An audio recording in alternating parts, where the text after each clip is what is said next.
వంగడము, బరువెత్తడము, మోటు పనులు చేయడము, లేదా స్పోర్ట్స్ ఇంజరీ, రకరకాల కారణాల వలన ఆయిల్ సీల్ లాంటి రింగ్ ఉంటుంది. ఈ ఆయిల్ సీల్ లాంటి రింగ్ పగిలిపోతుంది వెనక భాగం. పగిలిపోవటం వల్ల దాని లోపల ఉండే జెల్, ఆ జెల్ లాంటి టిష్యూ డిస్క్ అంటాము, ఆ డిస్క్ ఈ వెనకాల బయటకు వచ్చేస్తుంది. ఈ వెనకాల బయటకు వచ్చేసి ఎడమ సైడ్ బయటకు వస్తే ఎడమ సైడ్ ఉన్న నరాన్ని, కుడి సైడ్ బయటకు వస్తే కుడి సైడ్ ఉన్న నరాన్ని, మధ్యలో వస్తే వెన్నుపూసని నొక్కి మనము చేయి మెడ మీద పెట్టి నొక్కితే ఎలా అయితే మనకు అవస్థ అవుతుందో అలా ఈ నరానికి కూడా నొప్పి తెస్తుంది. ఇక్కడ నుంచి నరాలు మొత్తం ఫామ్ అయిపోయి మన తొడ లోపలికి, మన బటక్స్లో నుండి తొడ లోపలికి కాలు కింది కొనల వరకు పోతాయి. దీన్నే మనం షియాటిక్ నర్వ్ అంటాం. సో డిస్క్ ప్రొలాప్స్లో నరాల ఒత్తిడి స్పెసిఫిక్గా ఉంటుంది. ఎక్కువ నరాల ఒత్తిడి లోనైనప్పుడు షియాటికా నర్వ్ పెయిన్ అని వచ్చేసి మనకు ఏ సైడ్ అయితే నరం నొక్కపోతుందో ఆ సైడ్ షియాటికా పెయిన్ అనేది కాలు కింది వరకు లాగుతూ ఉంటుంది. స్టేజ్ 1, 2, 3, 4లో ఇనిషియల్గా నొప్పితో స్టార్ట్ అయ్యి చివరికి 2 కాళ్ళల్లో సెన్సేషన్ వీక్ అయిపోతుంది, బలము మోటార్ వీక్నెస్ వచ్చేస్తుంది, మూత్రం కంట్రోల్ రాదు, టాయిలెట్ కంట్రోల్ రాదు. ఇట్లాంటి విపరీతమైన సమస్యలు ఏర్పడి 2 కాళ్ళు కానీ 1 కాలు కానీ పెరాలసిస్లో పోయే ఆస్కారం ఉంటుంది. సో డిస్క్ ప్రొలాప్స్ అనేది మనం కామన్గా ఇవాళ చర్చించుకోవాల్సింది, ఎందుకంటే అది కామన్ ప్రాబ్లం కాబట్టి.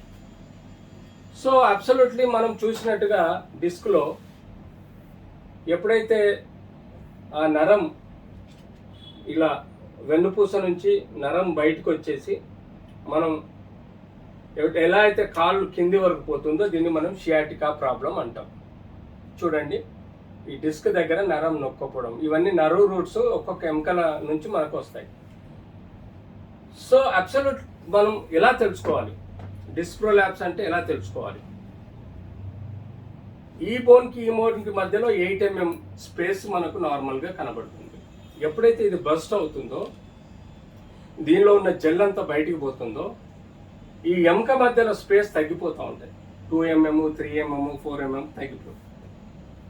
అది ఎక్స్రేలో. సిటీ స్కాన్లో కూడా కొంత ఎక్కువగా ఇన్ఫర్మేషన్ వస్తుంది. ఎంఆర్ఐ మాత్రం ఎగ్జాక్ట్లీ ఎక్కడ ఏ నరం నొక్కపోతుంది, ఎంతవరకు ప్రెషర్ ఉంది, ఎన్ని చోట్ల ప్రెషర్ ఉంది అని క్లియర్గా మనకు 001 mm కట్స్లో ఎంఆర్ఐ రిపోర్ట్ ఇస్తుంది. కాబట్టి ఆ స్పెసిఫిక్గా ఎంఆర్ఐ మరియు మన క్లినికల్ ఎగ్జామినేషన్ ప్రకారం మనం స్పెసిఫిక్గా ట్రీట్మెంట్ పోవడానికి అవసరం ఉంటుంది. డయాబెటిక్, హైపర్ టెన్షను, ఇతరత్ర కిడ్నీ, లివర్ డిజీజ్లలో కొంత సమస్యలు ఎక్కువగా ఉండొచ్చు. అందులో స్పెసిఫిక్గా డయాబెటీస్ వాళ్ళల్లో ఈ న్యూరోపతి అనేది ఎక్కువగా ప్రాబ్లం ఈ నడుము నొప్పిలో రావచ్చు. So once it is been confirmed, మనకి ఎంఆర్ఐలో కారణం తెలిసింది, ఇటు నరం నొక్కపోతుందా ఇటు నరం నొక్కపోతుందా అనేది మనకు కన్ఫర్మ్ అవుతుంది. అప్పుడు ఇనిషియల్గా స్టేజ్ 1, 2లో బెడ్ రెస్ట్, నడుము బెల్ట్, మెడిసిన్స్, ఫిజియోథెరపీ కంపల్సరీ అవసరమండి. 3లో వీలైనంత వరకు మనం కొన్ని ఇంజెక్షన్స్ ఇచ్చి కూడా అక్కడ ప్రెషర్ని తగ్గిస్తాం. ఆర్ లేజర్ థెరపీ ద్వారా మనం అక్కడ ఒక ప్రెషర్ని తగ్గించే ఆస్కారం కూడా ఉంటుంది. కానీ స్టేజ్ 4లో బయోమెకానికల్ ప్రెషర్ లాగా ఆ నరాన్ని నొక్కు పట్టుకొని ఉన్నప్పుడు కంపల్సరీ ఆ నొక్కుని తీసేయాలి. సో దానికి మనము ఈ మధ్య కాలంలో టెక్నాలజీ పెరిగిన తర్వాత లేజర్ టెక్నిక్తో చేస్తున్నారు. ఎండోస్కోపీ అంటే చిన్న కీహోల్ రంధ్రం ద్వారా లోపలికి పోయి ఆ నరం ప్రెషర్ని తీసేస్తున్నాము. మైక్రోస్కోపిక్ ద్వారా కూడా ప్రెషర్ తీసేస్తున్నాము. మినిమల్ ఇన్వేజివ్ టెక్నిక్ ద్వారా కూడా, అంటే ఒక 1 to 2 సెంటీమీటర్ టెక్నిక్ ద్వారా కూడా ప్రెషర్ తీసేస్తున్నాము. ఫైనల్గా ఎక్కువగా ప్రెషర్ ఉంటే మేము ఆ లిస్థెసిస్, లామినెక్టమ్ అంటే ఈ బోన్స్ కట్ చేసి నరం మీద ఉన్న ఒత్తిడిని తీసేసి ఈ ఎముక మధ్యలో మొత్తం డిస్క్ని తీసేసి కేజీని పెట్టేసి కూడా ఫిక్స్ చేస్తున్నాం. ఇలా ఎన్నో రకాలుగా డిస్క్ ప్రొలాప్స్ని మేనేజ్ చేయడం జరుగుతుంది. కాబట్టి భయదోళన అవసరం లేదు.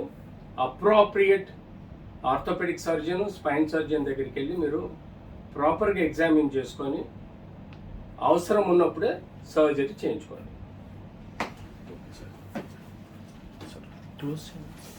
అవసరం లేదు, అది వీడియో చేస్తున్నాం కదా ఫుల్.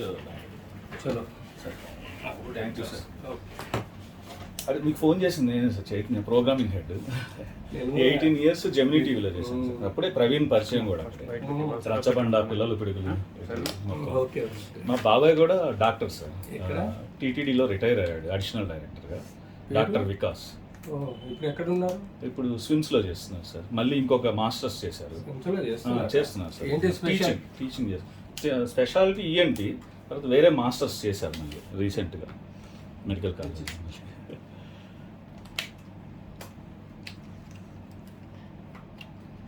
లైట్స్ ఆఫ్ చేయండి కొంచెం. ఫస్ట్ బయట షిఫ్ట్ చేసేయండి.